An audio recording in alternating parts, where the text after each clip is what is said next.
Welcome today, Venkat.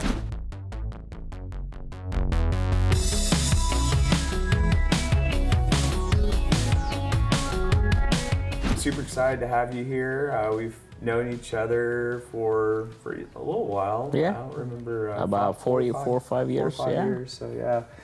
Wanted to give, if you could, give a little background on yourself, where you're from, education, your maybe past professions and what you do now. Sure.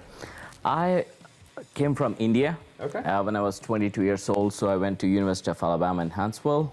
Did my master's in electrical engineering with VLSI specialization. Couldn't land a job in electrical engineering, so ended up in IT.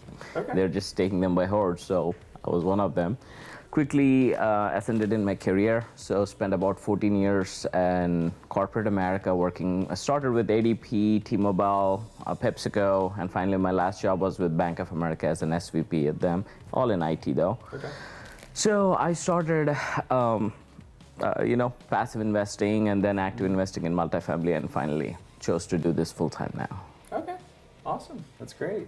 So what kind of got you, you were in corporate America, I think you said, for 14 years. That's right. What kind of got you interested in passive investing versus going to put your money in the stock market and all that? Sure. Yeah. I mean, I was brought up in a culture where you invest, right? Even my father was investing actively in land when I was growing up in India. Oh. And also it was so easy back then. You just stick your money in the bank, they pay you like 15%, right? I mean, it was good old days, right? Yeah. So, I couldn't find anything like that. So I was looking for that 15% return, and I figured let's try luck with stocks.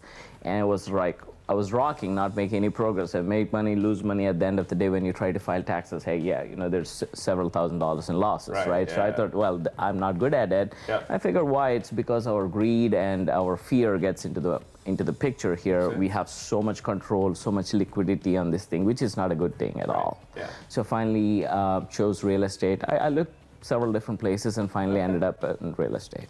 Awesome. Okay.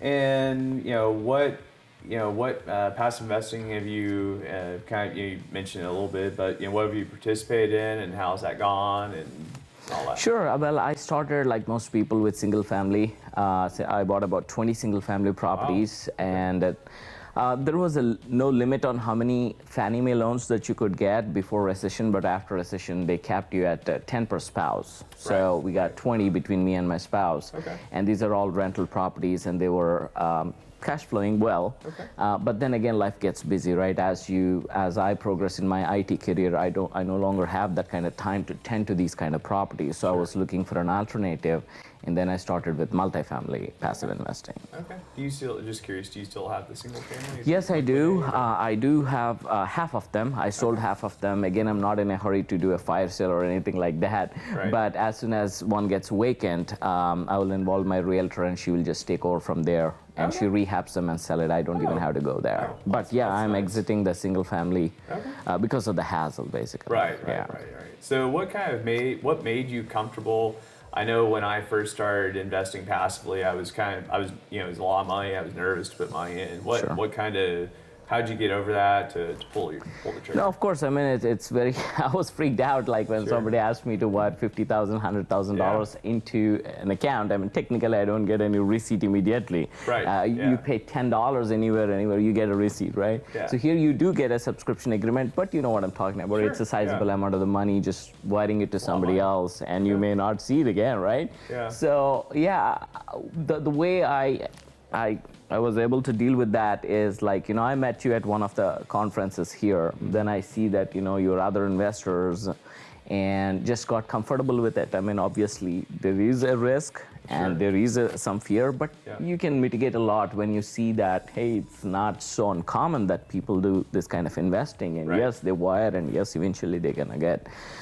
So I guess it's just seeing more people who is already well into the passive investing, which made me comfortable. Awesome. Well, and at the end of the day, there's lots of different passive investment opportunities, but with multifamily in particular, everybody needs a place to live.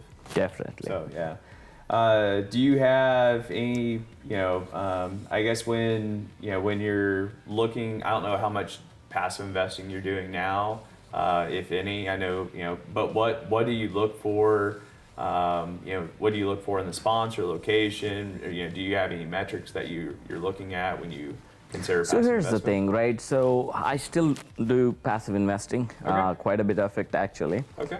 Because what happened is once I cashed in some of my IRAs and also once some of my passive investments, and especially as I sell my houses, I do get a constant flow of cash these days. So what I do is I want to invest, but this is what I look at, right? So definitely number one, market, right? If you just cannot go against market, and that's true even for stocks, right? On a good market day, you buy anything, it goes up.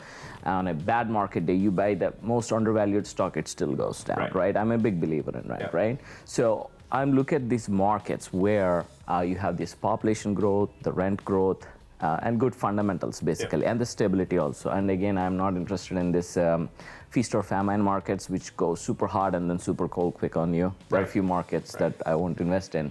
So market being the first, and then what I look at is the sponsor. There is no way that being a passive investor in a short amount of time that I can educate myself so much on that one deal than a sponsor would now.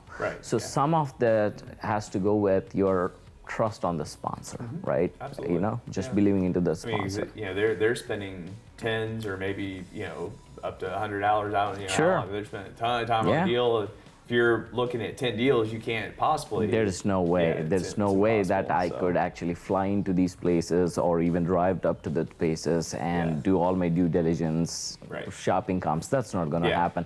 So it's basically you look at a sponsor and you get a feeling that this person is builds in some enough conservativeness into the deals, and that's what I look for. So basically, sponsor and the track record. Right.